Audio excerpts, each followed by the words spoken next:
Kunja Bihari.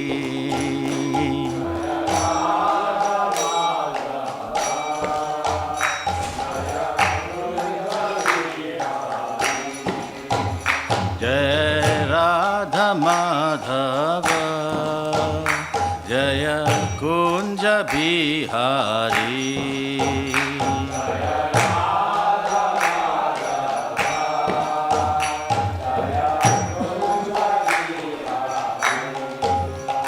Jaya Gopijana Vallabha, Jaya Girivaradhari.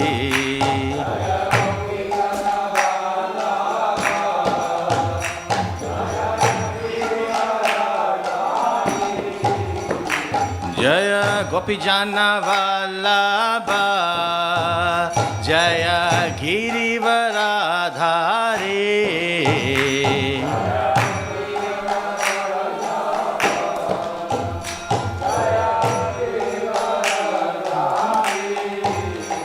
Jaya Yashodanandana, Jaya Raja Janaranjana.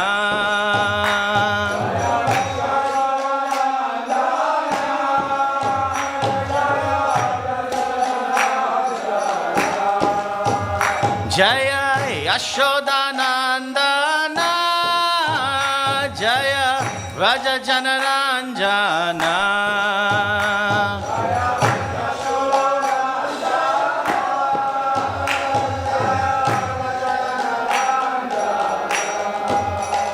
Jaya Yamuna Tiravanachari, Jaya Kunja Bihari.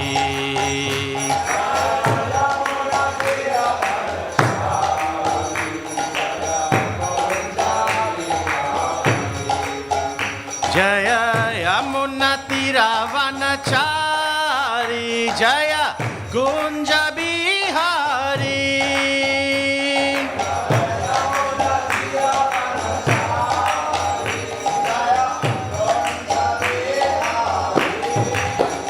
Hare Krishna, Krishna Krishna, Hare Hare, Hare Rama, Rama Rama, Hare Hare.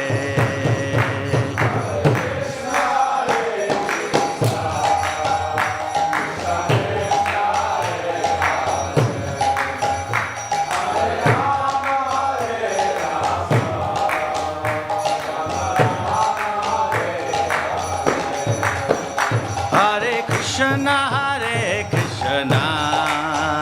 Krishna Krishna, Hare Hare, Hare Rama, Rama Rama, Hare Hare.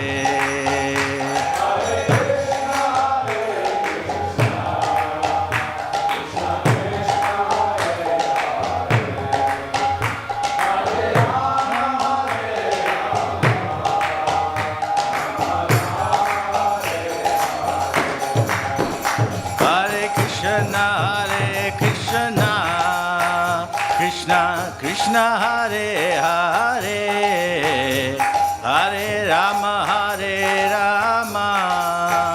Rama Rama, Hare Hare.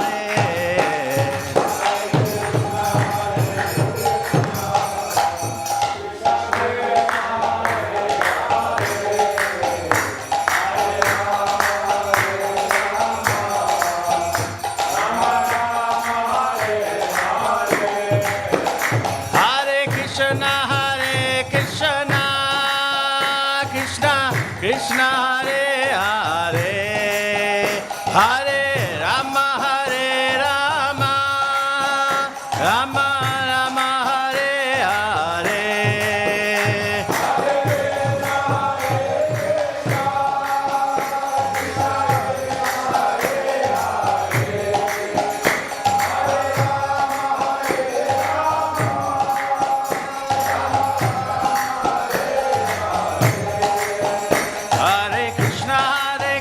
Krishna Krishna, Hare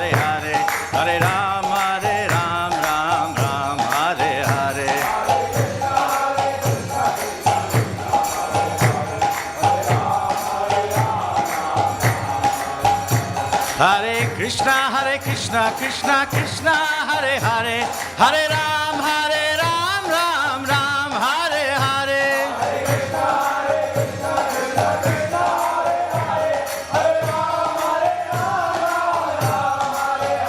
Jaya Radha Gokulananda, Shri Radhe.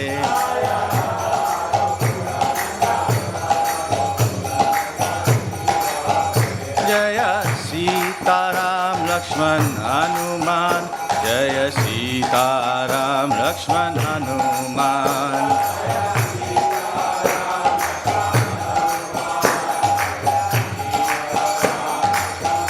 Nitai Gora Hari Bol, Hari Bol, Hari Bol, Nitai Gora Hari Bol.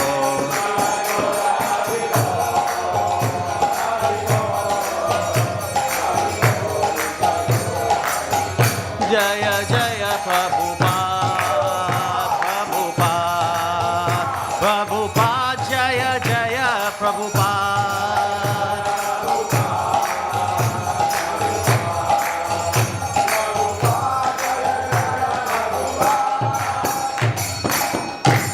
Jai Nitai Gaur Premanande.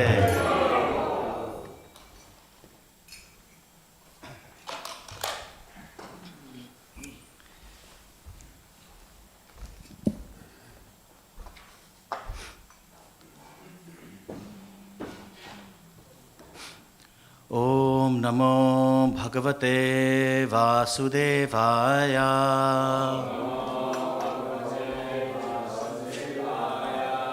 Om Namo Bhagavate Vasudevaya.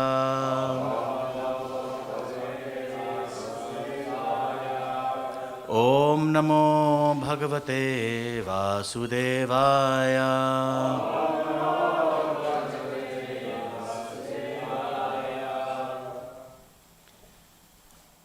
Okay, so we are reading today from Canto 2, Chapter 8, Questions by King Parikshit, and verse 27. So I know we've had a few special appearances and disappearance day classes, so the last class on the verses was last week by Leela Shakti Mataji, so we're carrying on from there. So please repeat after me. Sutta Uvacha. Sa upamantrito rajna. Sa upamantrito rajna. Sa upamantrito rajna. Kathayam iti satpate. Kathayam iti satpate. Kathayam iti satpate. Brahmarato brisham prito. Brahmarato brisham prito. Brahmarato brisham prito. Vishnuratena samsadi. Vishnuratena samsadi. Vishnuratena samsadi. Jai Shri Shri Radha Gokulananda Sitaram Lakshman Hanuman Shri Shri Gaur Nitai ki Jai. Sutta Uvacha. Sa upamantrito rajna. Kathayam iti satpate. Brahmarato brisham prito. Vishnuratena samsadi. Prabhus?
Mataji's.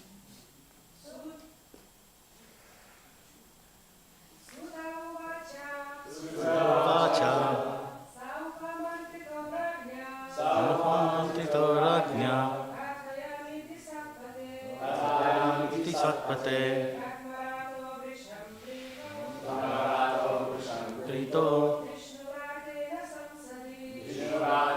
Samsadi Tavacha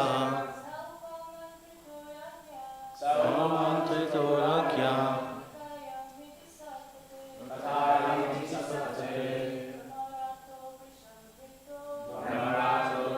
Krito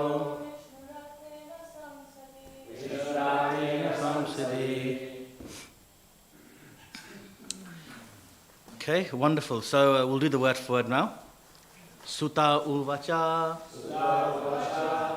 Srila Sutta Goswami said. Saha. He. Sukadev Goswami. Upamantritaha. Thus being inquired. Rajna. By the king. Kathayam. In the topics. Iti, thus.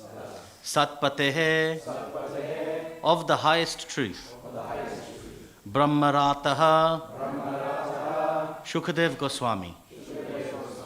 Brisham, very much.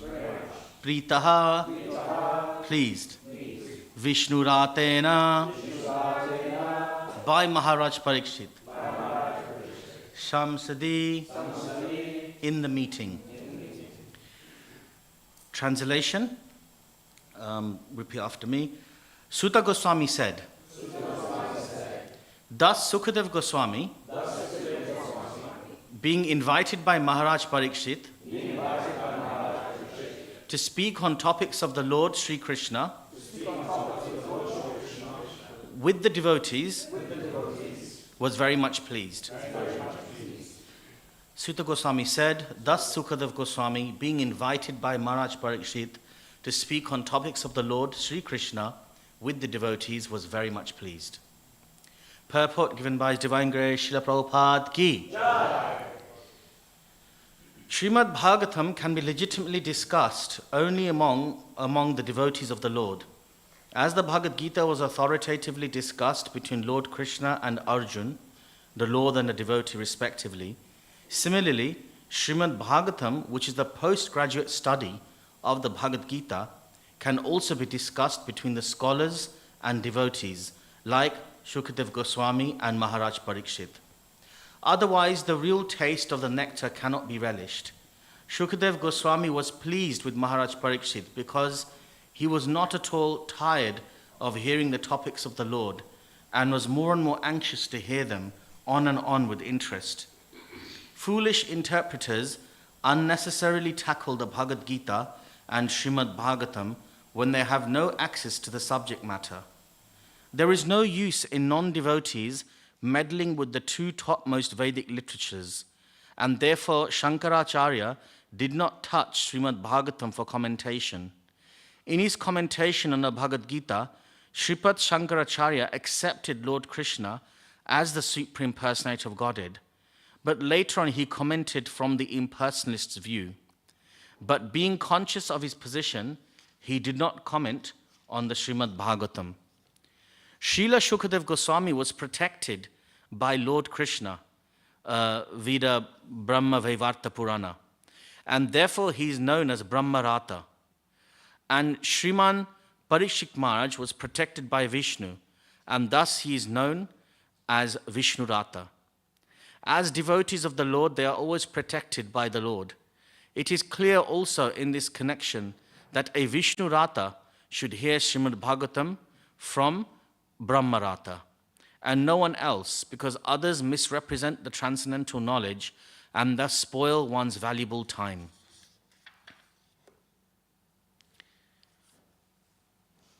Sutta uvacha sa upamantrito rajna kathayam iti satpate brahmarato brishamprito vishnuratena samsiddhi. Sutta Goswami said, thus Sukadev Goswami, being invited by Maharaj Parikshit to speak on topics of the Lord Sri Krishna with the devotees, was very much pleased. Om Jnanatimirandasya Gyananjana Shalakaya Chakshurum Militam Yena Tasmai Shri Guruve Namaha Shri Chaitanya Manobishtam Stapitam Yena Bhutale Swayam Rupa Kadamayam Dadati Swapadantikam Vandeham Shri Guru Shri Utapadakamalam Shri Guru Vaishnavamscha Shri Rupam Sagrajatam Sahagana Ragunatam Vitam Tam Sajivam Sadvaitam Savadutam Parijana Saitam Krishna Chaitanya Devam Shri Radha Krishna Pada Sahagana Lalita Shri Vishakam Vitamscha He Krishna Karuna Sindhu Dina Bandhu Jagatpate Gopesha Gopika Kanta Radha Kanta Namastute Tapta Kanchana Gaurangi Radhe Vrindavaneshwari Vrishabhanu Sute Devi Nami Hari Priya Vanchakalpatarubhyascha Kripa Sindhu Vyebacha Patitanam Pavanebhyo Vaishnanebhyo Namo Namaha Jai Sri Krishna Chaitanya Prabhu Nityananda Shri Advaita Gadadhar Shivasadi Gaura Bhakta Vrinda Hare Krishna Krishna Krishna Hare Hare Hare Rama Rama Rama Hare Hare. Hare Krishna. So I please ask the blessings of all the Vaishnavas assembled here, the seniors on site and online. So it's interesting actually because, we can see that from Canto 2 as it starts, the conversation really kicks off between Sukadeva Goswami and Parikshit Maharaj. And you can see that obviously in the first 2 chapters of Canto 2, there's various questions being asked. And at certain points, Sukadeva Goswami would speak certain truths and then pause, and then Parikshit Maharaj then also look at furthermore questions to ask. And it's also interesting how Prabhupada mentions here, he gives the comparison to Bhagavad Gita and how just like Lord Krishna and Arjun were speaking Bhagavad Gita, so similarly Sukadeva Goswami and Parikshit Maharaj are speaking here. And you can see as well that when Krishna starts speaking the Bhagavad Gita in chapter 2, around verse 11, it's also mentioned that Krishna was very pleased to, he smiled after Arjun asked his questions, and then Krishna started speaking. And the smile, okay, it said actually when Krishna was smiling, it's smiling because obviously he was going to also chastise Arjun because all these questions you're posing to me, they are really just coming from your bewilderment. There's no real value in what you're saying, trying to avoid fighting in the war.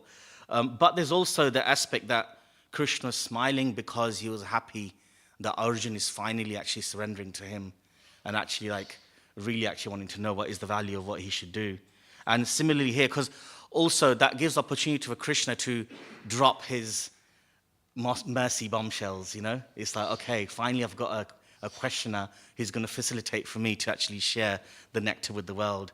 And similarly here as well, we can see that with Parikshit Maharaj, that Sukadeva Goswami is so happy that Parikshit Maharaj is asking these questions, and it just gives him further and further opportunity to actually drop his mercy, give more and more mercy to, obviously through him, to mankind in general. Last week when Tona Krishna Prabhu was giving class, he mentioned how it's not, often we look at the qualification of the speaker, which is obviously very important. Like, who's the speaker? Who am I learning from? Are they people of spotless conduct? Are they of, exemplary character, especially in Vaishnava tradition? Whoever, is very important. We listen from the right source. You see in the past 2 verses, and even in this verse, it's very important that we listen from the right parampara. Prabhupada does talk about Shankaracharya and why he did not comment on the Bhagavatam, which we'll look at later. At the same time, we have to look at the qualification of the hearer as well. When just like analogy is given, just like when the man and the woman are fertile, then pregnancy can occur. So similarly, when the speaker and the hearer are also ripe and fertile, then something beautiful, some magic can actually happen between the speakers here. Okay? And Tona Krishna mentioned, he gave the example when he, when he tries to put his kids to bed or get them into their pajamas and things like that, that if the kids are not like listening, like he could be saying the same instruction again and again, but they're not going to listen. And so that's not just applies to kids. I think applies to all of us, right? When we're not in the mindset, you could like be giving like a whole orientation to someone and they're not going to listen.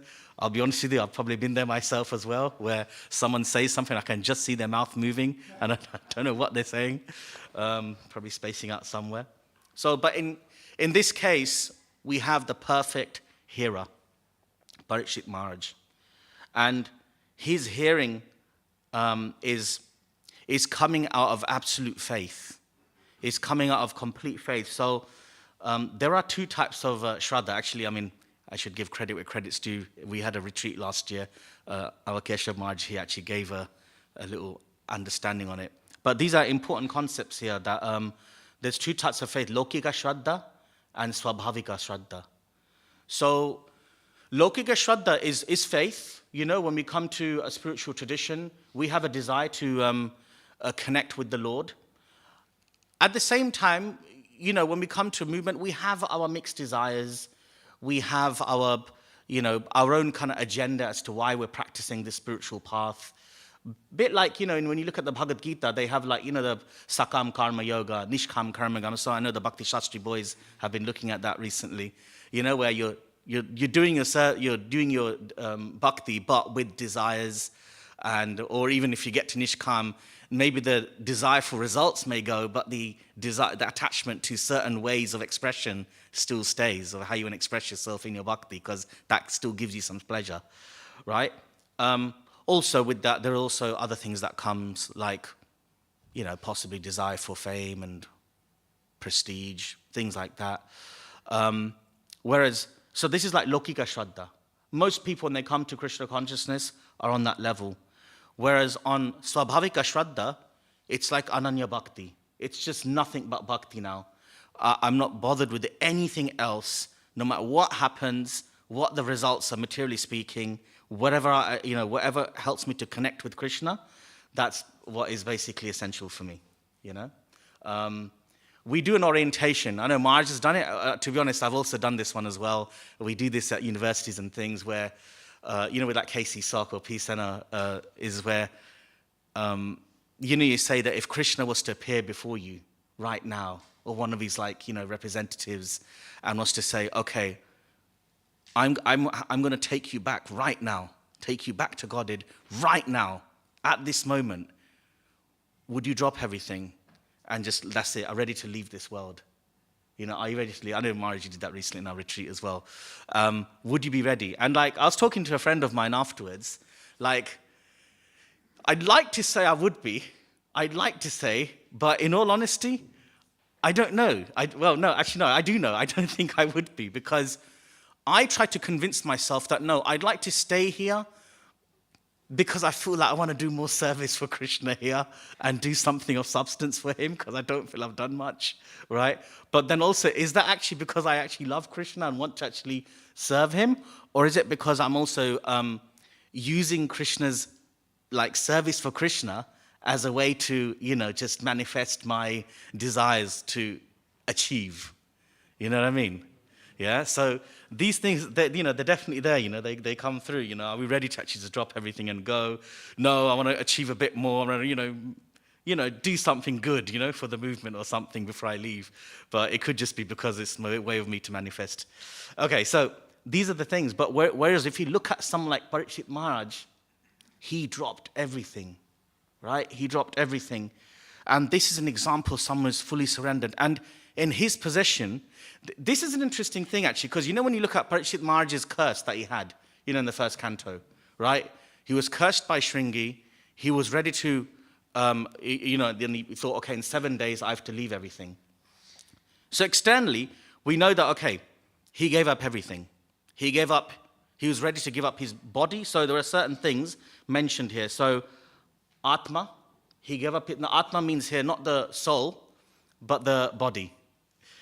Then we've got Jaya, right? So Jaya means wife, right? Ready to give up his wife. Sutta, ready to give up kids. Ready to give up Agara, his palace, ready to give up his bashu, his facilities, right? Whether it's his, clothes, ministers, influence, his, horses, army, soldiers, all of that. Give up all of that. Dravira, his treasury, right? All the things that make up the power of a king, he's ready to give up all of that. Bandhusu, right? His social circle, his friends, all of that he's ready to give up. And of course, his Rajya, his kingdom, right? He was ready to give up everything. But here's the interesting thing though. He was actually a very advanced personality. If he wanted to overturn that curse, he could have, but he didn't. So that's actually someone who's not even like, we talk about, okay, sometimes Krishna will put his devotees in a helpless situation where they have no choice but to turn to him, right? But in his case, he could have actually switched it around and not, balanced out the curse and stayed on because he had that level of devotional potency. But he didn't. He actually just decided that, no, you know what? I'm going to give up everything. I'm ready. He was in his prime. He was like a powerful king. His qualities were like mentioned, it's embarrassing talking about this in front of Maharaj because a lot of this I'm learning actually through Maharaj's materials and things. But he had dharma. He upheld dharma like Yudhishthir Maharaj. He had the same, what was it? He had these different qualities that compared to different people. Like he upheld, mine's going blank now. Maybe Maharaj can help. He had the qualities like Ikshwaku. He had the qualities like, he had the archery skills, warrior skills like Arjun. Anyway, so like this, he had great qualities, but he decided to give it all up. And this is an example of someone who's completely surrendered and is completely just qualified to hear the absolute Gatha. Okay? Last week, Leela Shakti Mataji also mentioned how when Parikshit Maharaj was hearing for 7 days from Sukadeva Goswami, he was not hungry at all. And then she gave the example that when we are absorbed in a service, we don't Mataji herself was giving an example of when she's doing pujari service, she doesn't feel like she needs to go to attend to her bodily needs or anything like that. She's absorbed. I personally, I can testify that this Christmas, I went for a week to Manchester to do some marathon. It's been a while since I did like full marathon, like you do in the ashram. You do on this on the weekend with the grihastas in the congregation devotees, which is really nice.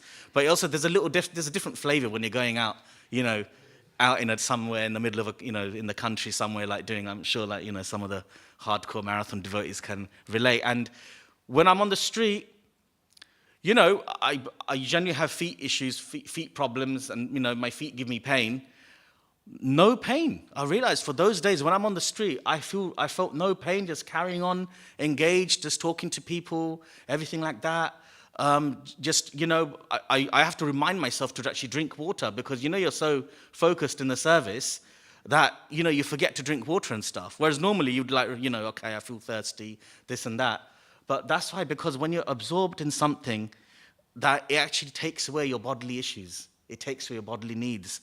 And that's why with Sukadeva Goswami and Parikshit Maharaj himself, he's got that. He's completely absorbed. He's addicted. And I guess we should pray that we can also be addicted to hearing Krishna Gatha. Often, for I'm speaking for myself here, it's often we have to give that determination to push for it, Whereas, if let's say a person goes to watch a film, and it's a good film, 3 hours long, they back in the day, they used to make big films, and you can just watch it, and there's no issue, isn't it? You can just completely zone out or zone in and just watch. Over there's a really good book. I know a lot of people, devotees included, they watch things like Netflix and all that kind of stuff, and they can binge in front of Netflix for hours on end. And imagine if only we had that level of absorption, if we can actually just completely get absorbed in nectar of Krishna Katha and Krishna consciousness hour after hour after hour. So yes, so I thought that was really amazing, and I think from Parikshit Maharaj we can at least pray that we can get that level of absorption and immersion that he has as well. Okay, so we looked at the qualification of a hearer. which Prabhupada talks about here. Then Prabhupada talks about foolish interpreters who unnecessarily tackle the Bhagavad Gita and Srimad Bhagavatam. So this is very interesting, and Prabhupada talks about Shankaracharya, right? So I'm sure most of us have heard of Shankaracharya. We know that obviously Shankaracharya is actually, he's the topmost devotee, Vaishnavanam Yatha Sambhu. He's actually Lord Shiva himself. He had a purpose to come here. For those of you who I don't know, everyone knows about Shankaracharya and his background? Yeah, yeah. So, he came and, his purpose was actually to mislead the people, right? For a reason. Because, the general populace was misusing the Vedas and they were committing all sorts of offenses and abuse in the name of Vedic principles. So then Krishna himself comes as Lord Buddha to take people away from the Vedic paradigm, completely off the authority of the Vedas, and just get them to be good people, Just be ahimsa, just be non-violent, Forget about the Vedas and all these spiritual other high-level tattva. Just be good people with good morals, ethics, and values. And then we know that Shankaracharya comes in, and then he brings back the authority of the Vedas, but in an impersonalistic way, because you can't stray too far from the Buddhist philosophy, because that's what most people are going for. We step too far to just go from Buddhism straight to Golok Vrindavan, Krishna, Prema Bhakti, So he needs to kind of be like the bridge in the middle. But at the same time, Prabhupada he glorifies Shankaracharya a lot, actually. But at the same time, makes it very clear that for us, Shankaracharya's purpose and his time has been done. There's no need for us to look into Shankaracharya and follow his teachings. He was there for a particular time and purpose, right? A temporary dharma, kaitava dharma. Whereas what we're looking at in Srimad Bhagavatam is dharma projitava kaitavatra paramo nitmat saranam satam, right? We're looking at giving up all other varieties of dharma and just focusing on, this Srimad Bhagavatam, which the great sages have given us, Srimad Bhagavatam Mahamune Krite, Kimva Parerishwaraha. And it's actually, in the Padma Purana, there's a verse which says, Maya Vadam Asat Shastram Prachannam Bodham Uchyate. This Mayavad philosophy, which Shankaracharya was giving, is covered Buddhism, right? Mayeva Kalpitam Devi Kalo Brahmana Murtina. Lord Shiva himself actually says to his wife, Lord Shiva, that is Shankaracharya, my dear Parvati, in the age of Kali, in the garb of a Brahmana, I'll preach this philosophy. And so that's why he gave his commentary on the Bhagavad Gita. But Prabhupada actually does say in a lecture in C.C. Adi Lila, Adi Lila chapter 7, verse 109 to 114 in San Francisco, February 20th, 1967, that this Shankara philosophy is dangerous atheism, and actually it's even more dangerous than general atheism. It's more dangerous than Buddhism and also just general atheistic doctrines that you see in society now, right? Why do you think he said that? Why did Prabhupada say that this is actually more dangerous than just general atheistic doctrines that exist in society?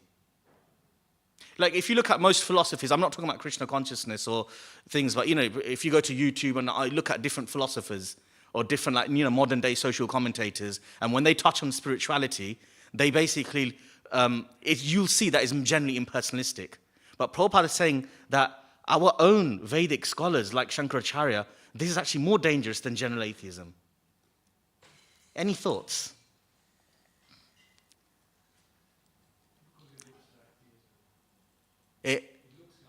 Okay, Marge, thank you, Marge. So it looks like theism. Taruna Prabhu?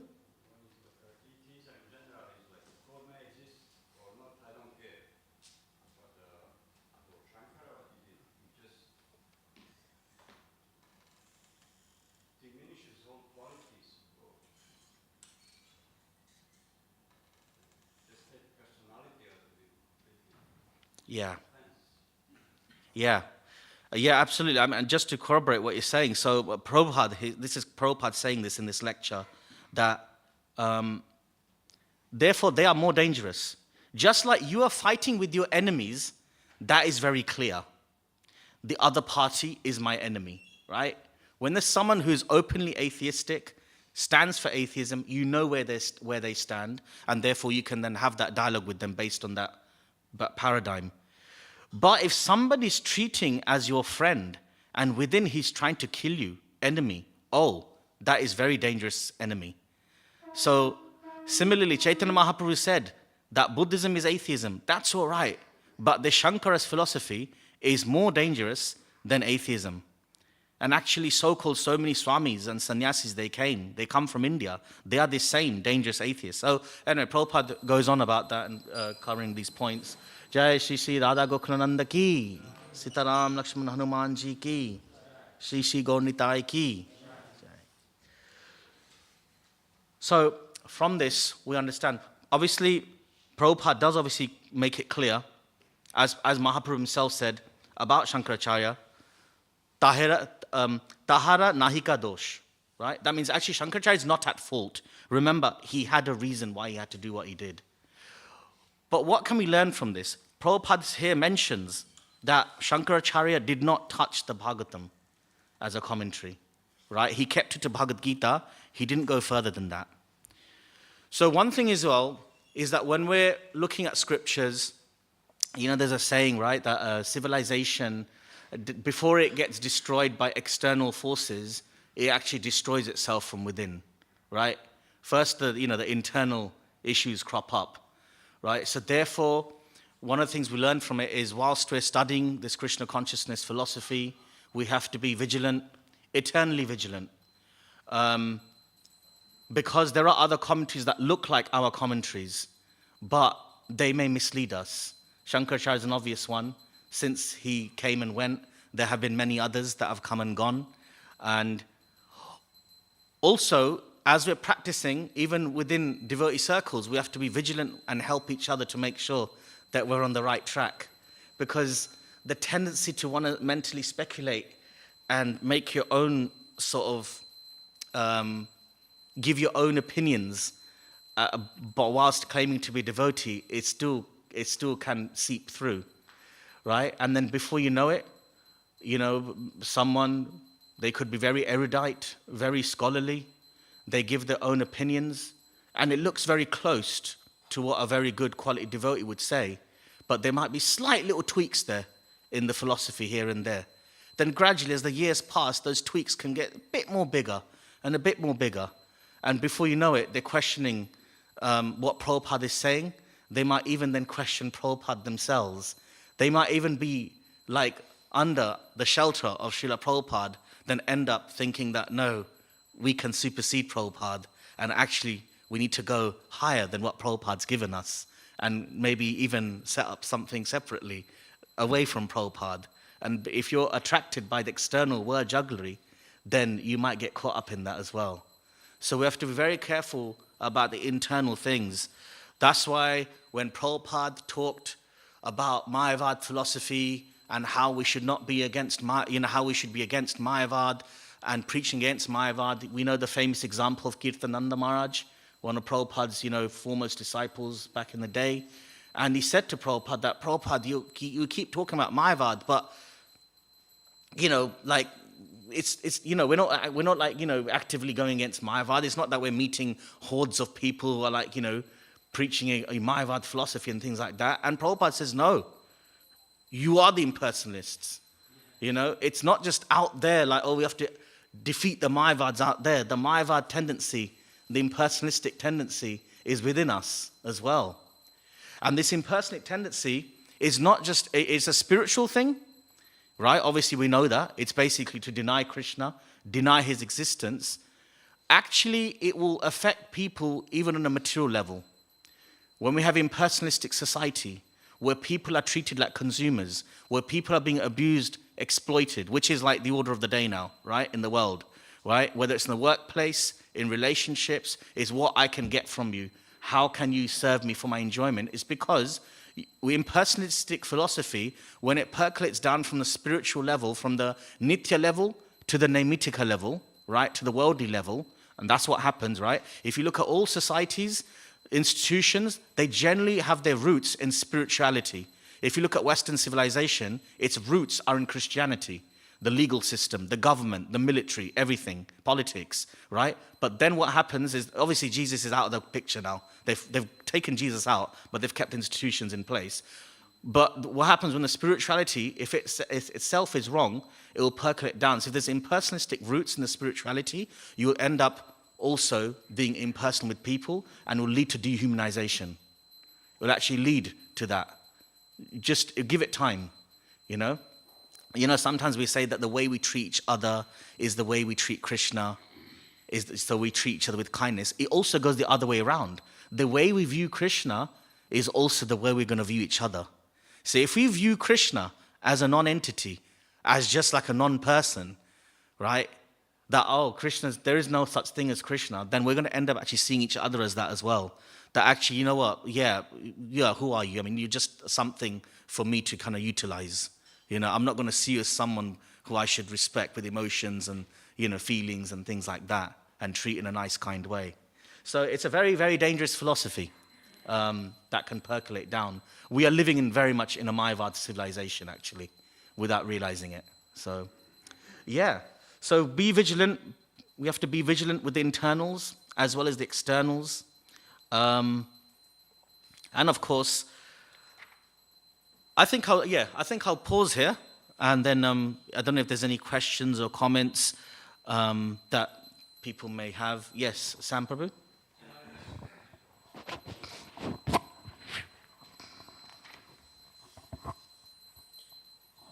Hare Krishna. So thank you very much, Nishkanjana Prabhu. It was a very nice talk. Something I wanted to add on how Mayavad philosophy is also dangerous, because I believe Lord Chaitanya also said because it destroys the devotional creeper. Absolutely, yeah. Yeah, Mahaprabhu said, Mayavad bhasha sunile hoy shorbonash, which means that if you listen to Mayavad katha, it will be catastrophic. Hoy sarvanash, right? It will be like disastrous, yeah. Because Mayavad is kind of the precise opposite of Vaishnava, so it can really cripple your belief exactly, which is why it's interesting, because, you know, on the streets, right? You know, sometimes when you have like people say, is this Buddhism? You know, when you do give out books and stuff. And okay, let's be honest, we do like, hook onto that, don't we? We say like, it's, you know, soul, karma, reincarnation, meditation, you know, absolutely, you know, we're very similar, you know, Eastern esoteric traditions, you know, which is, you know, okay, fine, whatever we use to, you know, get through the knowledge and everything. And externally, that's the thing, right? Externally, even Buddhism can look very similar to Krishna consciousness. Even their monks, they look like our monks, right? Shaved head, robes, similar colored, right? They look very similar. But no, after a certain point, though, there is a massive difference, and that can take in a completely different direction. Yeah. Yeah, so yes, that's like something I wanted to add. How like Mayavadism is also very dangerous because it destroys devotional life. Yeah. Thank you, Prabhu. Devarshi. Hare Krishna. You mentioned those two types of Shraddha. Is that in Prabhupada's books, or is that in Acharyas? Acharyas, I mean, Maharaj can corroborate. I've heard that in Acharyas speak about Lokika Shraddha, Swabhavika Shraddha. Does Prabhupada himself specifically speak about those Shraddhas? Yeah. Yes. The Acharyas as in like the Goswamis, yeah. I've never came across that. Yeah. Yeah. Any other points? Anyone? Oh, yes, Prajana Prabhu.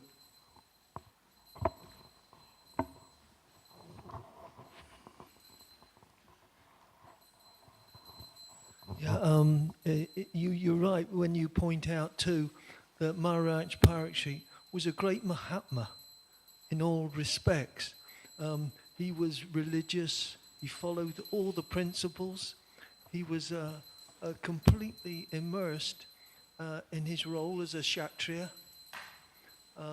Certainly he was a person of total sacrifice in whatever he was doing, actually. And he gave attention to that way. And so this is why his involvement with Kali, when he met them, Kali knew his potency, immediately became fearful. and yet he gave up everything, all this, to meditate on the law for what it was out of character. He did something out of character. But his code was he must sacrifice for this. He must pay. And it's an amazing Kshatriya spirit there as well, for that faith. So. Yeah. Thank you, Prabhu. And you can see there's a difference here because in the Bhagavad Gita, Arjun also wanted to come out of his Kshatriya duties and not fight. But the thing is, his was slightly different because Krishna knew that him wanting to renounce was not like renunciation in the right mindset. He wanted to avoid his duty of fighting in the war. Whereas with Parikshit Maharaj, it wasn't the case. Parikshit Maharaj was at the top of his game in terms of his Kshatriya duties. He was like, there was no fear there. He was doing it willingly, not to avoid anything, but because he knew that it was the right thing for him to do at this time in his life. He could have carried on as a Kshatriya and ruling very nicely. And he could have been one of the great, he was one of the greatest kings, but he could have carried on with that greatness. But Krishna had higher plans for him. Krishna said, yes, you can go down in history as a great king, right, ruling and doing things really nicely. Or, alternatively, what I'm going to do with you is I'm going to take you out of your greatness and elevate you to a high level of greatness where you're going to be recipient of a message that's going to change mankind for history, for the future history. So sometimes it seems like what Parikshit Maharaj had to give up was a big thing, big sacrifice, but what Krishna gave in return was a higher level of greatness than just being a great king. Yes, Zumen Koko Lee. I just wonder how does it exactly destroy the devotional creeper? Like, how does it work? Because the Mayavad philosophy ultimately is trying to kill Krishna. Because, there's different varieties of Mayavad philosophy, but ultimately it's basically saying that, there's no actual person called Krishna. Krishna is, you could say he's an anthropomorphic representation of the eternal effulgence energy, which we are all part of. So ultimately that means you are Krishna and I am Krishna. Now if you say that, okay, you're Krishna, I'm Krishna, and he's Krishna, then ultimately that means there's no difference between us. That means there's no individuality. If there's no individuality between you and me, that means there's no individuality of Krishna, which means there is no someone higher than us as a higher being who we can surrender to and have a relationship with them, right? He's basically taking away the individuality of Krishna and us and saying that we're all just one. So it's taking away our own kind of right, our own independence as people, as personalities. It's a dehumanization actually. Or not even dehumanization, like desoulization. Because it's taking away our identity as eternal spirit souls. Do you see the difference? And also the thing is also when you look at the Bhagavad Gita, they talk about this. There is a difference between us and Krishna, because if there wasn't, we wouldn't be sitting here trying to learn this. We'd already know this. Why are we in a state of forgetfulness? That means there's a difference between us and Krishna. We wouldn't need to read the Bhagavad Gita and the Bhagavatam, right? So they're actually trying to completely take away Krishna as a person from the equation. And then they'll actually make you also lose your own personhood as well.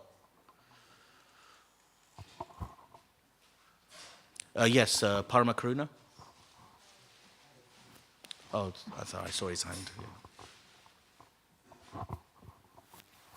Thank you, Prabhu, for the wonderful class. In this situation, we see where you are describing that Parikshit Maharaj is seeing this as Krishna's arrangement, and therefore he's not going to counter the curse. But earlier on, he's feeling thirsty, hungry maybe, but then he puts this snake on the sage. He's not seeing it as Krishna's arrangement.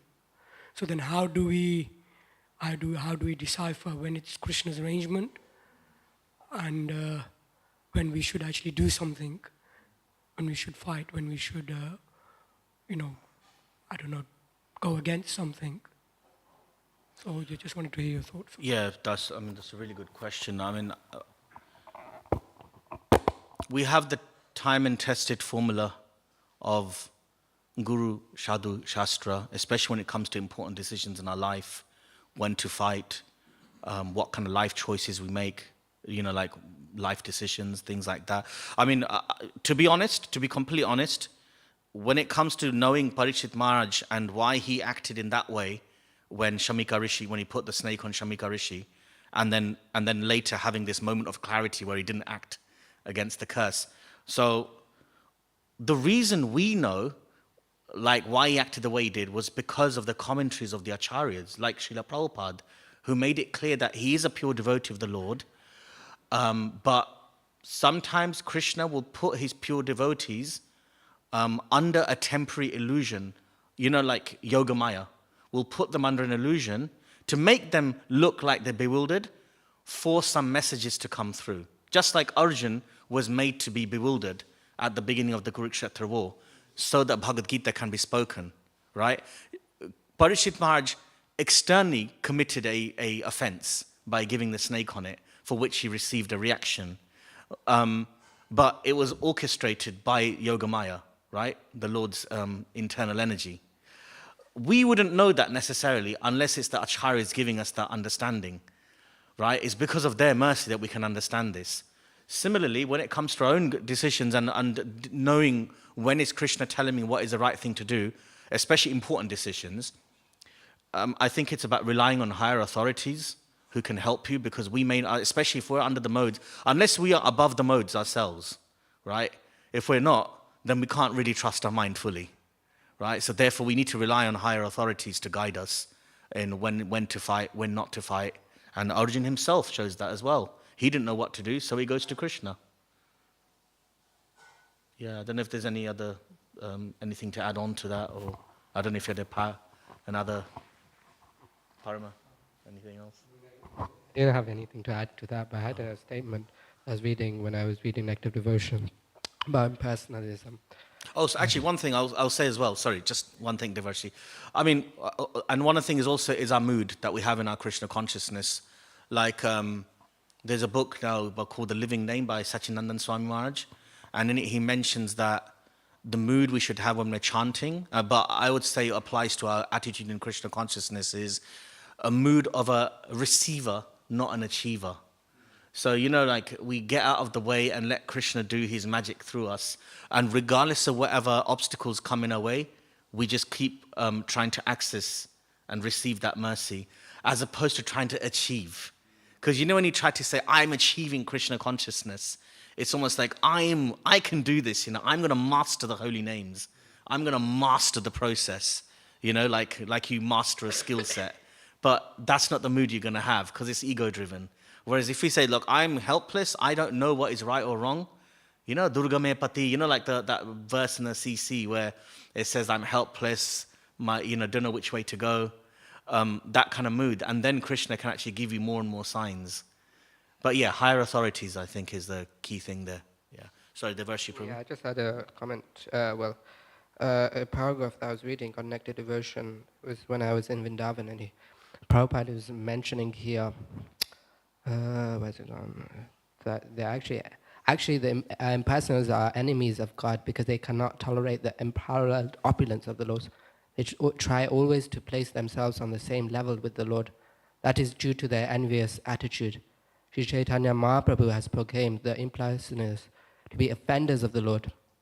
The Lord is so kind, however, that even though they are his enemies, they are still allowed to enter into the spiritual kingdom and remain in the impersonal Brahma Jyoti. Yeah, that's powerful. Okay, thank you very much. We shall finish here. Granth Raj Srimad Bhagavatam ki Jai. Srila Prabhupada ki.